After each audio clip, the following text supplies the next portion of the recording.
Y'all ready? Thank you. Well, we saw Saturday America has a problem, and we intend to fix it. That problem is it's very difficult to have a bunch of important people in the same place unless it's really, really secure. The times in which we live are unusual. I've been up here for a while now. I've never felt the sense of threat that exists today. There's so much out there. There's so many disturbed people that are just one click away from feeling like they've got to fix America by killing somebody.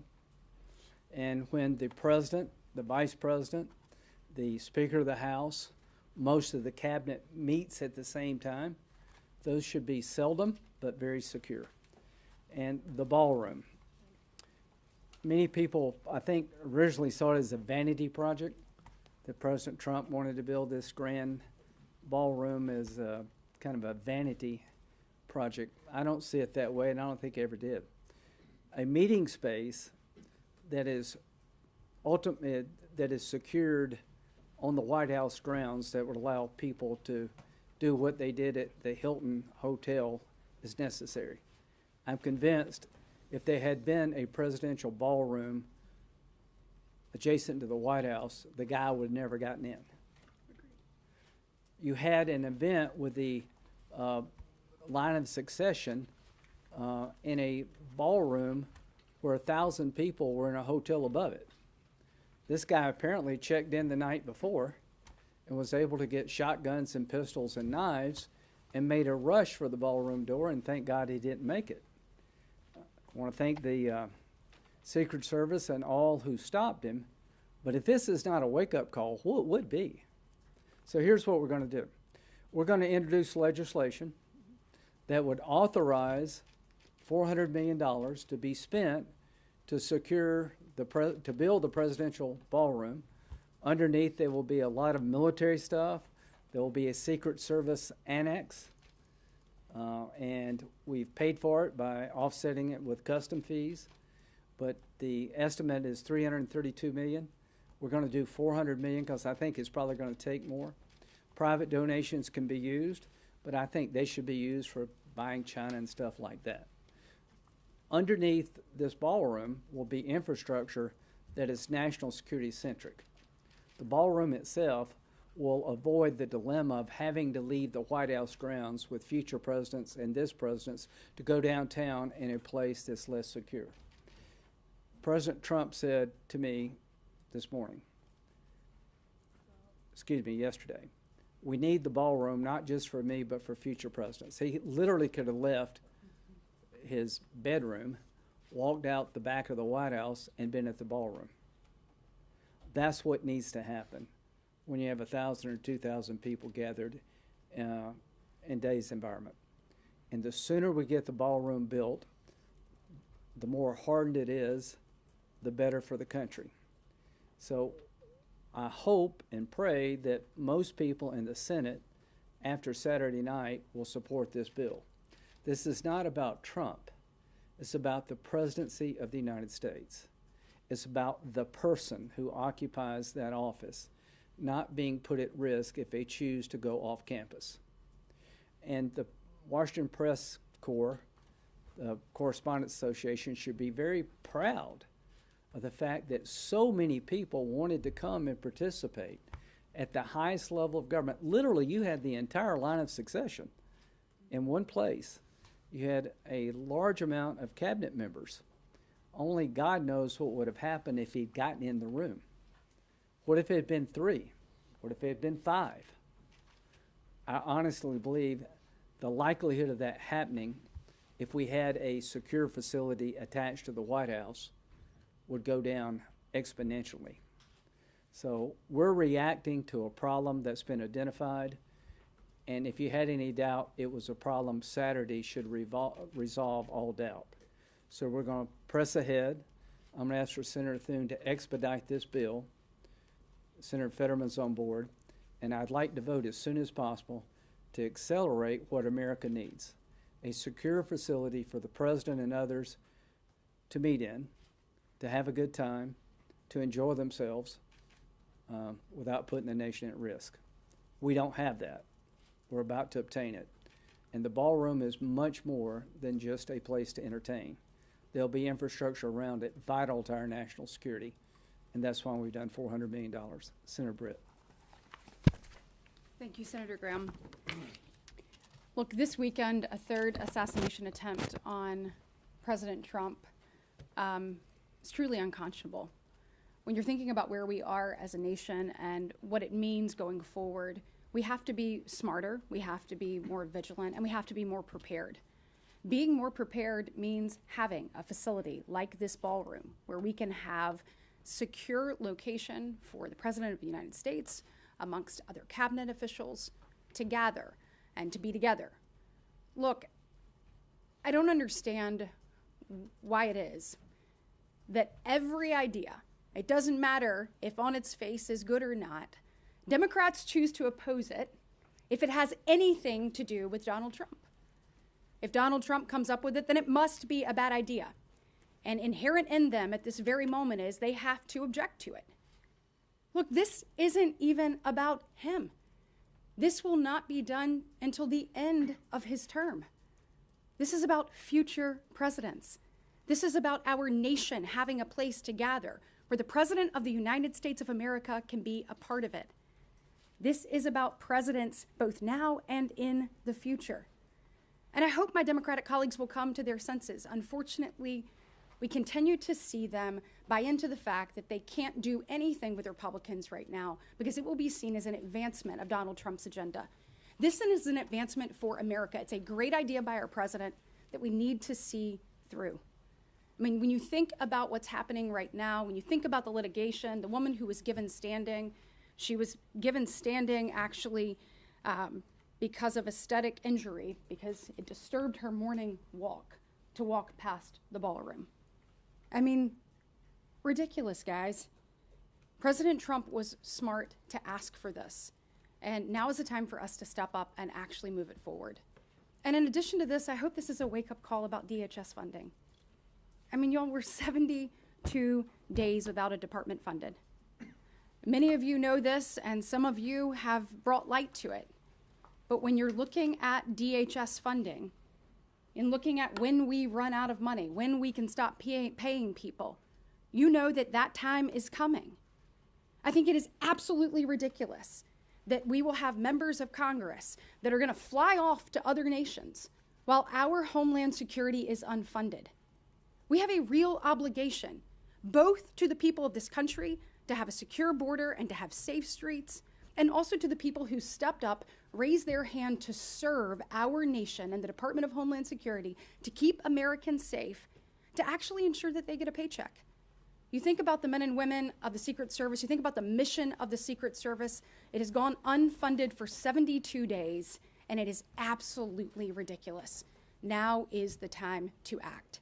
I am hopeful, and you will hear more of this from Senator Schmidt, but now's the time for Democrats to step forward and to figure out what a pathway forward looks like, and to realize we have to put the good of the nation and front and center, and whether it is this ballroom or it is funding DHS, now is the time to act. Senator Schmidt. Thank you, and I stand with my colleagues to support this facility for the President of the United States to be able to gather with other world leaders as cabinet in a safe and secure place. I actually can't believe we're having to even talk or debate about this. Other presidents have talked about it, but again, I think it's a symptom of Trump derangement syndrome that the Democrats have balked at this. Secondly, I agree with Senator Britt. This DHS funding thing is just, I mean, it's a scandal. In any other time and place, this would be a total scandal. But here we are, and we're going to solve it one way or another, through reconciliation or otherwise. But I think it's worth kind of stepping back for just a moment. President Trump, there have been attempts on his life now 3 times in the last 2 years. He came within an inch of his life in Butler.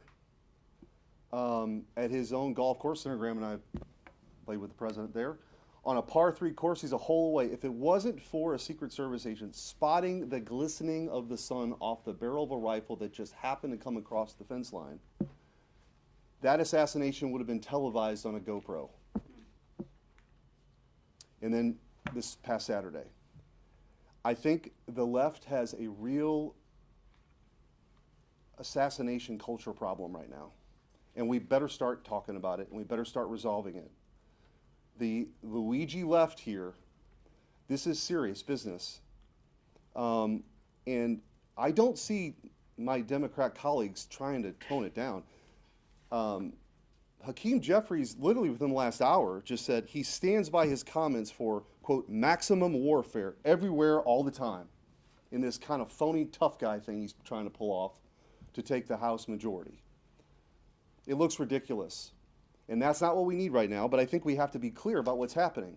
25% of those who describe themselves as very liberal believe political violence is legitimate, compared to 3% of people who identify as very conservative. That's 3% too many. But let's not pretend it's the same thing. Let's also not pretend that it's not a serious problem that 55% of those on the left believe it is at least somewhat justified to assassinate President Trump. This is not a both sides thing. And I know it's going to be characterized, this is a problem uniquely on the left right now. The man who tried to kill Republican congressman at the congressional baseball practice, nearly killing Steve Scalise, that was left-wing violence. Burned down cities in the Summer of Love and the George Floyd riots, left-wing violence. The Waukesha Christmas Parade massacre, left-wing violence. The Lee Zeldin stabbing attempt, left-wing violence. The Covenant school shooting in Nashville, left-wing violence. The Butler, Pennsylvania Trump assassination attempt, left-wing violence. The Trump International West Palm assassination attempt, left-wing violence. The Abundant Life Christian School shooting, left-wing violence. The United Healthcare CEO murder, left-wing violence. Tesla's burned, keyed, and damaged, left-wing violence. The murders at the Israeli embassy, left-wing violence. The Minneapolis Catholic school shooting, left-wing violence. The anti-white Charlotte, North Carolina stabbing, left-wing violence. The attempted Utah News State firebombing, left-wing violence. The assassination of Charlie Kirk, left-wing violence. ICE facilities firebombed, left-wing violence. A 1,300% increase in attacks on ICE agents, left-wing violence, and now a third attempt on President Trump's life. I think there needs to be a full accounting of whether or not the NGO network had anything to do with this, but I will tell you in this manifesto, the language used by this guy sounds like something you'd hear from a pundit on MSNBC every single night. We've heard years of people, right-wing fascists, extreme MAGA Republicans, Nazis, Hitler, knock it off. Stop trying to kill our president. And I would hope that these so-called Democrat leaders could find it in their souls to actually be explicit about it, not doubling down like Hakeem Jeffries just did in the last hour. Questions? No one's arguing against reevaluating some of the security around the Correspondents' Dinner, but that is a private event at a private location from a private organization. It's not held by the White House, and it had twice as many guests as this proposed ballroom would hold. So why do you find it appropriate to link these two events so closely? Well, I find it appropriate if you're going to have the President of the United States, the Vice President of the United States, the Speaker of the House, and half the cabinet in a room, the room matters. And the idea that you can't do this in the ballroom will be up to the Correspondents Association. It is insane to do this again. Anybody who suggests that we have an event like this in the times in which we live, in a facility like Hilton, that's crazy. We're going to have to accommodate the times in which we live. And Eric, you nailed it. You did. There are people out there that are nuts, being driven to take up violence is an acceptable outcome in too many people's opinion. So no, we're going to build this facility, and I would suggest to the next president, don't go to the Hilton. Don't do an event at the Hilton or any other facility outside the White House, given the times in which we live. The problem is you don't have a choice. We're going to give people that choice. And if you want to vote no, vote no. I want you to go home and tell the American people why you take off the table an option to have 1,000 or 2 people come to the White House grounds, the safest place we can find, to enjoy themselves. And underneath, there will be things that are not about enjoyment, but about national security. There'll be a Secret Service annex to it. So the need is real. Senator Graham, Senator Britt, can you talk about how the DHS funding shutdown is affecting Secret Service and protection of President Trump? And given the threats facing the president, should the House pick up and pass this Senate-passed bill to fund as much of DHS as possible? I'd like to get it funded. I'd like to do reconciliation for ICE and Border Patrol. The bottom line here is, yes, what's it like? I know, what's it like to go to work and not get paid? I don't think it's a pleasant experience. So the idea that we're not funding the Secret Service is pretty astonishing when you think about it. But the Border Patrol too. What about ICE? I think ICE should be funded. Don't you think the Border Patrol should be funded? I mean, I think all of it should be funded. So yes, I hope the House will pass the Senate bill and we'll do reconciliation. Yeah, I mean, you think about this. I mean, you've got ICE, you've got CBP. I mean, we've heard a number of Americans that have lost their lives on the hands of illegal aliens, and then you have actual Democrats who are refusing to fund those things. It's mind-boggling. You've got CISA at a time where we know that is, we have heightened security concerns here on our interior from what's happening in the Middle East, and then also what we're seeing right here today.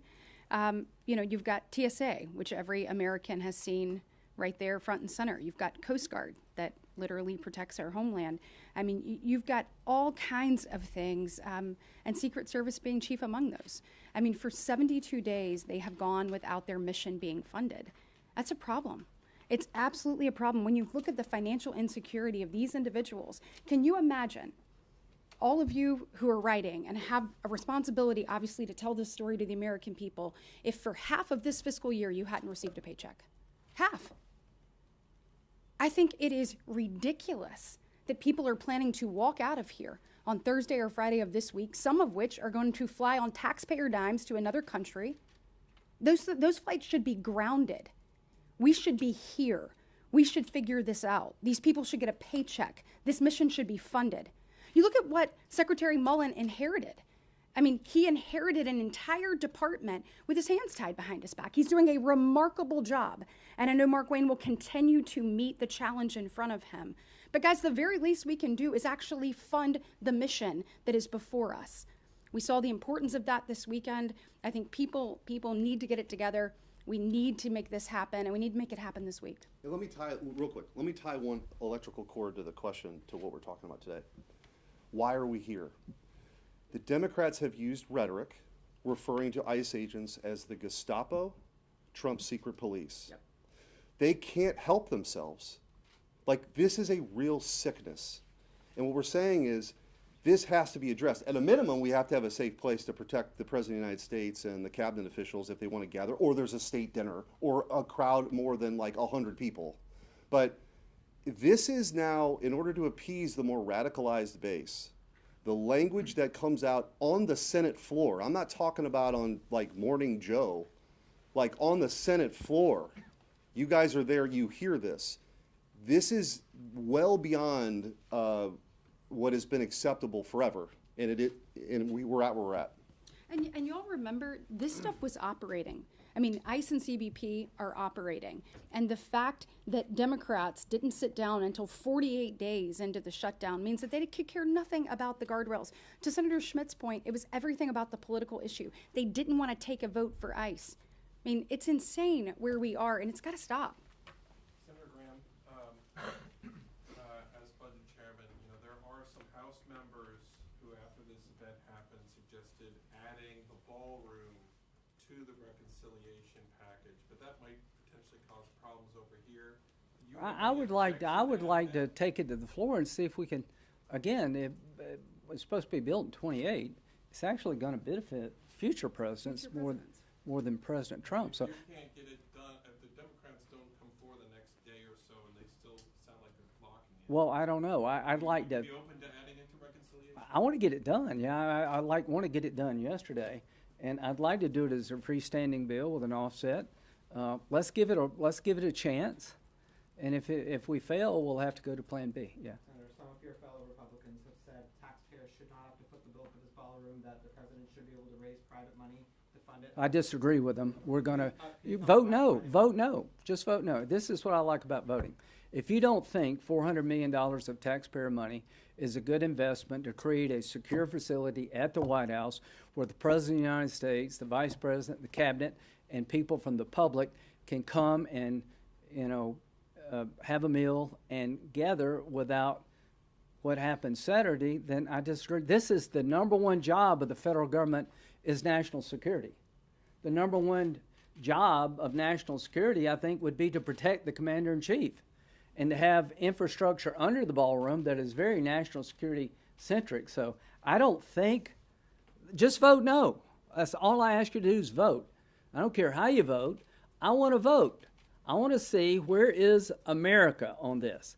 I'll bet you 90% of the people would love to have a better facility than the Hilton Hotel to make sure this crap never happens again. I can't tell you what to say on the Senate floor, but I've never seen it like this. There are people out there just one click away from picking up a gun or something else and trying to make America better by killing. You don't make America great by killing people you don't like. That's not how you make America great. How you make America great? Go to the ballot box and beat the people you don't like. Engage in political discourse. Organize. Give money. Knock on doors. Beat them at the election, at the ballot box. That's what we need to get back to. This is not a third world country. This is not a country where you change hands by bullets. You change hands by ballots. And we want to secure those ballots. Actually, can I make Yeah. one quick? And I think part of the genius of Senator Graham's bill is this actually allows a mechanism which doesn't exist in current law for those private donations to be deployed for this purpose. And also, as far as any other dollars that could be used, if that's not enough, it's an extension of user fees at national parks. So that's the structure. We're all paying for it. Chairman, just to put a fine point on it, though, you're not ruling out putting this in the budget. I'm going to get it done. I'm ruling in going through the normal process. I guess I'll be surprised. If we can't do this now, I mean, like, what the hell happened to your Congress up here? But if it doesn't work, I'm for doing it any way we can. Thank you all. You all have made a principled, passionate argument for this ballroom. The White House hasn't come before Congress to make this argument. I've been talking to them all day. They support the bill. Before the East Wing was taken down, that's the argument that a lot of people. What's that? Before the East Wing was Oh, yeah. The president was trying to do it with private donations. Yeah, right. right. So now they Well, now I think it's not a private donation event. It's a national security event. right. So the question is, now that you're looking to use taxpayer Yeah. funding, should the White House, should Trump administration officials come before committees of jurisdiction to make the same argument? I think they would. I think they would love to do that. I welcome a hearing. Okay, have a hearing. Whatever committee, have a hearing. Should we do my bill? Should we do our bill?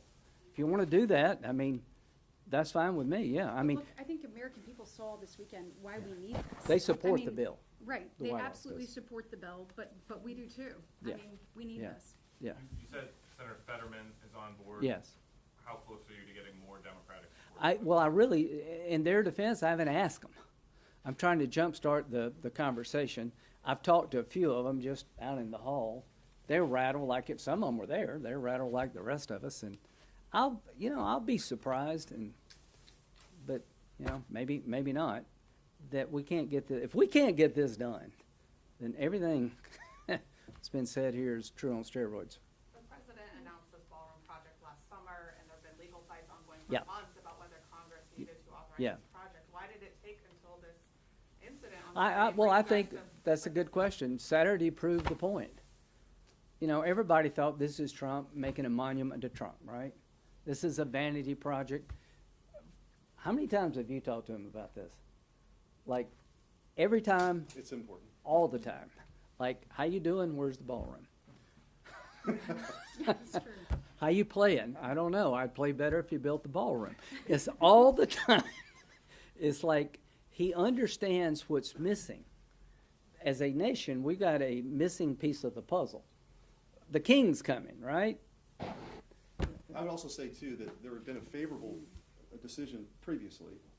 There has been recently, within the last week or so, an unfavorable ruling. The court battle is not over. Yeah. I would still argue that the president has the authority to do this on I the would White House too. grounds from a legal perspective. Yeah. But given what happened this Yeah. weekend, it certainly renews the focus. Yeah. Yes. Regarding the ballroom, I mean, your suggestion the president should not leave the White House grounds in the future for an event of this scale.